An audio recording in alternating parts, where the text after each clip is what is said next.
જો તમને લાગે છે કે તમારા જીવનમાં હવે કંઈ બાકી નથી, જો તમને લાગે છે કે ભગવાને પણ તમને છોડી દીધા છે, તો આ વિડિયો અંત સુધી જરૂર જુઓ.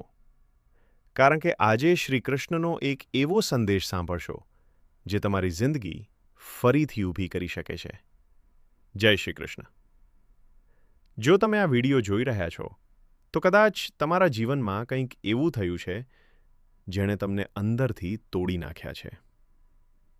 કદાચ તમે પૈસા ગુમાવ્યા હશે, કદાચ સંબંધો તૂટ્યા હશે, કદાચ વિશ્વાસ તૂટી ગયો હશે, અને કદાચ આજે તમને એવું લાગે છે કે હવે જીવનમાં કશું બચ્યું જ નથી.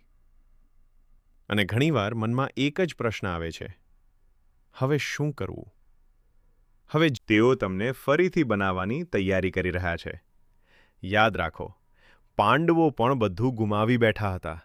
રાજ્ય ગયું, માન ગયું, વનવાસ મળ્યો, પણ ભગવાન શ્રી કૃષ્ણ તેમની સાથે હતા, અને અંતે વિજય પણ તેમની જ થયો. તેથી જો આજે તમને લાગે છે કે તમે એકલા પડી ગયા છો, તો યાદ રાખો, ભગવાન હંમેશા તમારી સાથે છે. ક્યારેક જીવનમાં મળેલી હાર અંત નથી હોતી, એક નવી શરૂઆત હોય છે. જ્યારે માણસ બધું ગુમાવે છે, ત્યારે એને એક ખૂબ મોટું બળ મળે છે. તેથી મિત્રો, હિંમત હારશો નહીં. જો તમે પડી ગયા છો, તો ફરી ઊભા થાઓ. જો રસ્તો બંધ થઈ ગયો છે, તો નવો રસ્તો બનાવો.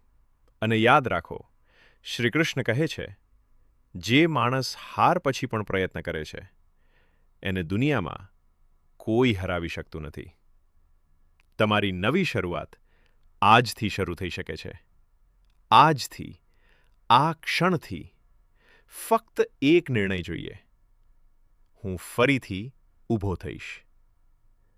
ભગવાન શ્રી